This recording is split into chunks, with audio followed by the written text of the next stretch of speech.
The sterile office around me felt as though it was pressing in on us, amplifying the weight of everything I had kept bottled up for the last 15 years. The divorce papers lay on the table between us like a final, cold testament to all the years of arguments, resentments, and the growing silence that had consumed our marriage. It was the end of something that had once been full of laughter, love, and hope, a partnership I had thought would last forever. The fluorescent lights above hummed incessantly, a dull reminder of how this moment had come to pass. I could hardly hear my own voice as I whispered, "This is it." Paul's gaze was fixed on the table, his eyes hollow. He didn't meet my eyes. The man who had once filled our home with warmth and light now seemed so distant, like he was already gone from this room, gone from my life. His shoulders were slumped, and there was a tiredness in his face that I hadn't noticed before. "It's for the best," he muttered, though his voice lacked conviction. It was as if he was trying to convince both of us, but I knew better. His words felt like an echo, bouncing off the walls without landing anywhere. I couldn't help but notice his trembling hands as he reached for the pen. It hovered for a long moment above the papers, as if waiting for something to stop it, an instinct, a last-minute change of heart. My heart raced, an odd mixture of dread and hope swirling within me. Part of me wanted to scream, to beg him to reconsider, but the other part, the part that had grown numb from years of silent conflict, stayed still. The pen trembled in his hand, and for a brief second, I thought he might pull away, that we might still find a way to fix things. But instead, his grip faltered, and the pen slipped from his hand, falling to the table with a hollow clatter. The sound rang out like a gavel, a final judgment being passed on the years we had spent together. "Paul," I asked, my voice cracking with a sudden surge of concern. He didn't answer. His face had gone ashen, and his eyes were wide, filled with a fear I hadn't seen in years. It was the look of a man who realized too late that he had lost something precious. He swayed in his seat, and before I could react, he collapsed forward, his head hitting the table with a sickening thud. "Paul," I screamed, rushing to his side. My heart was pounding in my chest, my hands shaking as I checked for a pulse. He was limp, unresponsive, surged through me like a tidal wave, crashing against my chest, stealing my breath. I could barely focus, my vision spinning as I scrambled for my phone, fingers trembling uncontrollably as I dialed the lawyer's office. My voice came out in frantic, broken gasps, a desperate plea for them to call an ambulance. "Please, God, don't let him die here. Not now." The words I spoke were nothing more than a jumbled mess, my panic completely overtaking my ability to think clearly. My mind raced with 1,000 terrifying scenarios, each one more horrifying than the last. What if he didn't make it? What if this was the end? I clutched Paul's hand, feeling the coldness spreading through his body as he slipped away, my own hand shaking violently in a futile attempt to keep him tethered to this world. I didn't know what to do, didn't know how to help him.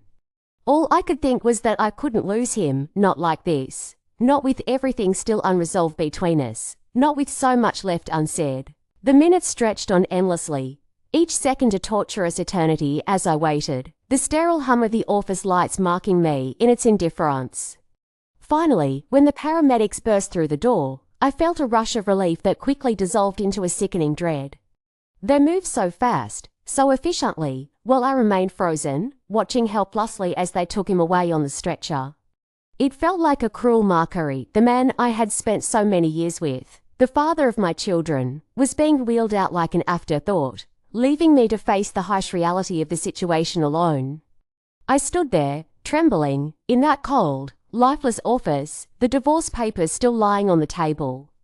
The room felt suffocating, as if it had closed in around me, and the papers, the symbol of everything we had tried and failed to salvage, lay untouched, abandoned, their significance now dwarfed by the true, looming crisis, felt appended in that moment, as if time had stopped, and all that remained was the haunting image of Paul's motionless body being taken away, and the empty space where our future was supposed to be. Hours later, I found myself sitting in the cold, sterile waiting room of the hospital, surrounded by the sharp scent of antiseptic and the hum of fluorescent lights. The ticking of the clock seemed to stretch out every minute, each second heavier than the last.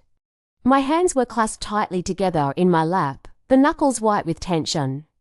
I kept telling myself that he would be okay, that this was just a scare, but I couldn't shake the feeling that something had irrevocably changed. Finally, a doctor approached me. She was a small woman, her face soft with kindness, but her eyes were heavy with the burden of bad news. "Mrs. Anderson," she asked gently, her voice a soothing balm that only made the tension in my chest worse. "Your husband has been diagnosed with advanced stage cancer. It's aggressive, but there are treatment options that may help." Cancer, the word hit me like a physical blow, stealing the air from my lungs. It was all I could do to stay standing. I felt as though the ground beneath me had shifted, as though the entire world had tilted on its axis. His fatigue, his pale complexion, his sudden distance, it all made sense now. But how had I missed it? How had I not seen what was happening right in front of me? The weight of guilt settled on my chest, suffocating me. How had I let things get this far? Had I been so consumed by the pain of our marriage falling apart that I hadn't noticed the signs? How had I failed him, even in this? When I finally entered Paul's hospital room, I hardly recognized the man lying in the bed. His once robust frame was now frail and gaunt, his skin pale and stretched thin over his bones.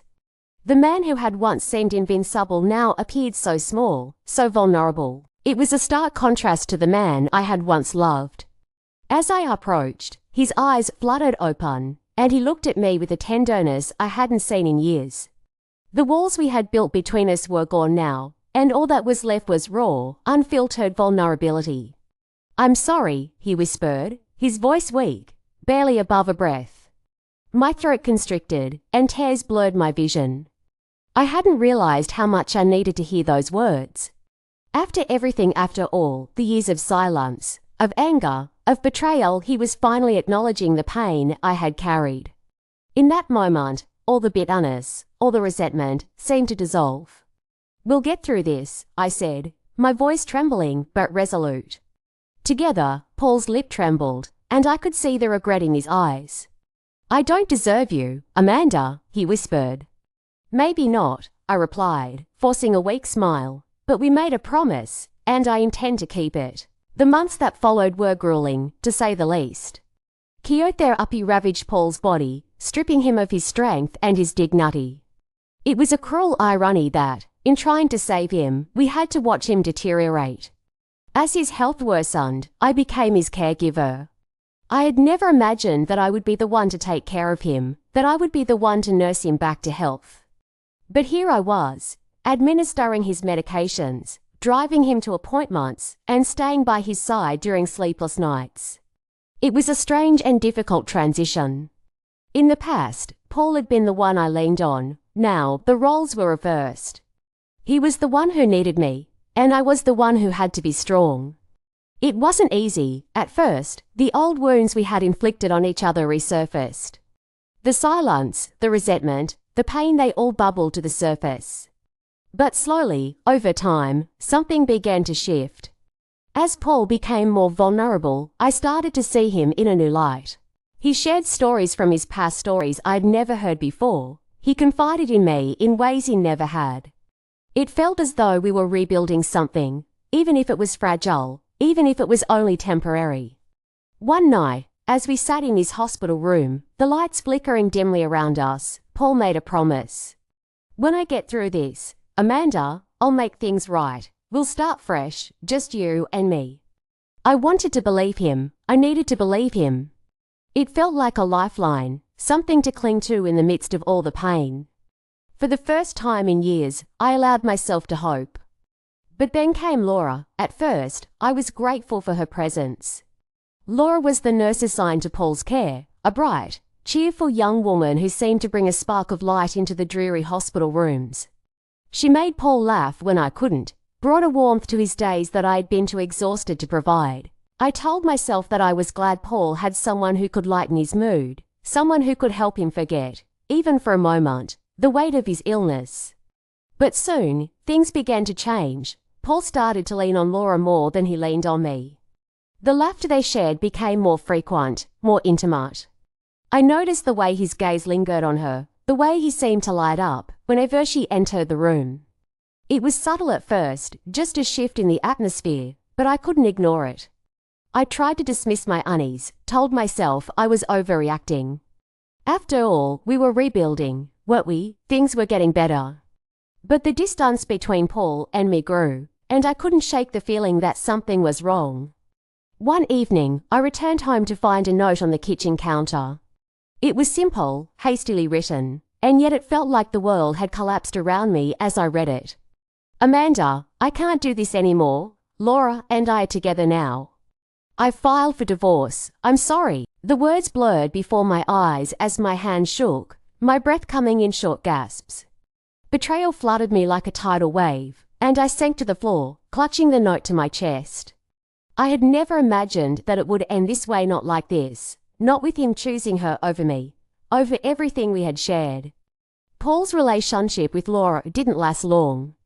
It was like a fragile flame, flickering in the wind, burning bright at first, only to be extinguished by the weight of guilt, mistrust, and the crushing pressure of his illness. It wasn't love, it was a desperate escape, an illusion of solace in the midst of unbearable pain, but even that couldn't hold them together. When Paul's cancer returned, more vicious and aggressive than before, Laura faltered. She couldn't handle it. She couldn't bear the thought of watching him suffer, couldn't stand the reality of being bound to someone ravaged by illness. So she left him. She abandoned him at his lowest, unable or maybe unwilling to shoulder the burden of his sickness. I had a bitter, twisted satisfaction in knowing that, but it was short-lived. The anger I felt for Paul once all-consuming fizzled into something darker, something colder. A quiet rage simmered beneath the surface, and I couldn't escape it. He had betrayed me, yes, but seeing him abandoned, alone in his suffering, was like a slow, painful revenge. This is what you wanted, Paul, this is what you chose. Months passed, each one dragging on with an unbearable heaviness. The world moved on, unaware of the storm that raged inside me, but I felt like I was trapped in an ever-ending moment. Time became irrelevant, the days blurred together, as if I was standing still in a sea of memories, unable to break free. I tried to move on, to pick up the shattered pieces of my life, but nothing fit together anymore. The edges of my heart had been jaggedly torn apart, and no matter how hard I tried to heal, the scars refused to fade. Every time I thought I was getting closer to putting myself back together, the past would haunt me, whispering in my ear about the love I had once given so freely, about the man who had once been my world. I had loved Paul deeply, fiercely, completely. And yet, in the end, he had betrayed me in the most cruel, heart-wrenching way imaginable. He had broken me, torn me apart, and then watched as I bled out, only to turn to someone else in my place. The betrayal cut deeper than I could ever put into words. It wasn't just the affair, or the lies, or the silence, it was the fact that I had been there for him, had given him everything, and in return, he had chosen to shatter me when I was at my most vulnerable. He had taken my love, my trust, and thrown it all away as though it had meant nothing. And now, here I was alone, broken, with the pieces of my heart scattered like shards of glass. Would I ever be whole again? Would I ever be able to trust anyone the way I had trusted him? The answer, I knew, was no, and that thought was a heavy weight I carried with me every single day. Then, one day, a letter arrived. The envelope was unassuming, yet the his handwriting was unmistakable. A sharp, familiar ache hit my chest as I traced my fingers over the ink, the curves of his letters suddenly filling my mind with 1,000 memories I had buried deep within me. I tore the envelope open with shaking hands, the paper crinkling as though it, too, felt the weight of the years we had spent apart. I unfolded the letter carefully, my heart pounding in my ears as I read his words, each one sinking into me like a stone dropped in still water, sending ripples through everything I had built since I left him behind. Dear Amanda, I don't know how to start this letter except to say I'm sorry. I've made mistakes, terrible ones, and I've hurt the one person who stood by me when I didn't deserve it. The words hit me like a punch to the gut, raw and unforgiving. I had lived with the weight of his betrayal for so long, the hurt gnawing at me every day, and now, these words so simple, so bare, cut deeper than I could have ever imagined. He was acknowledging it, he was admitting it. And for some twisted reason, I could feel a small flicker of something. Maybe it was closure, or maybe it was just the last remnants of the love I had once held for him stirring in my chest. Laura and I are no longer together. My health has worsened, and the doctors say I don't have much time left. I paused, the rest of the letter blurring before my eyes. Laura, the name was like salt in an old wound. I couldn't bring myself to feel satisfaction in the fact that their relationship had fallen apart. It was too late for that. But what struck me harder than the mention of her was his admission about his health. The doctors had told him he didn't have much time left. That reality, that cold, unrelenting truth, was like a final blow. I don't expect your forgiveness, but I would like to see you one last time. Please, if you can find it in your heart, come to my funeral when the time comes. The letter ended abruptly, his words hanging in the air, unanswered. I folded the paper carefully, almost reverently, as if I were holding a fragile piece of history in my hands. My pulse raced. 1,000 thoughts swirled through my mind, each one more confused than the last. Why now? Why after everything, after all the time that had passed, was he reaching out to me again?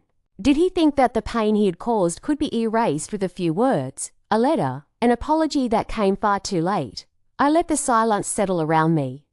It was heavy, suffocating, the weight of everything that had been and could never be again pressing down on me, making it hard to breathe.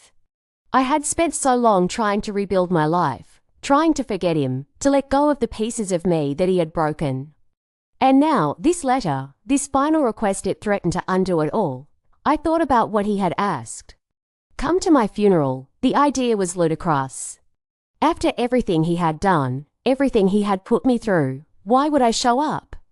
Why would I subject myself to that kind of emotional turmoil again? But then, the cruel irony of it hit me. In some sick, twisted way, part of me still cared. Part of me wanted to be there, if only to see the man who had once been my everything reduced to nothing more than a memory. To witness the end of the story we never got to finish. I took a shaky breath, the letter still held tightly in my hands. My heart was a tangled mess of emotion, and I didn't know what to do with it. Could I forgive him? Could I let go of all the hurt and anger that had built up over the years? Or was I simply too far gone, too broken, to offer him the peace he was asking for? I didn't know, but one thing was clear. The final chapter of our story had not yet been written. And I wasn't sure if I was ready to close it. I stared at the letter, the words blurring in my vision as tears filled my eyes. For a moment, I considered it. The pull to see him one last time was strong, but then I thought of all the nights I had spent crying myself to sleep, the years of betrayal, the hurt. Forgiveness, I realized, wasn't something I owed him. When the news of his death came a few weeks later, I stayed home. I lit a candle, not for him, but for myself. It was a small ritual, a way to mark the end of a chapter I no longer needed to carry with me. Paul's choices had shaped my life, but they no longer defined me. I had learned to find strength in myself, to rebuild from the ashes of what he had destroyed. As I stood in my quiet living room, the candle flickering softly in the darkness, I felt something I hadn't felt in years, peace.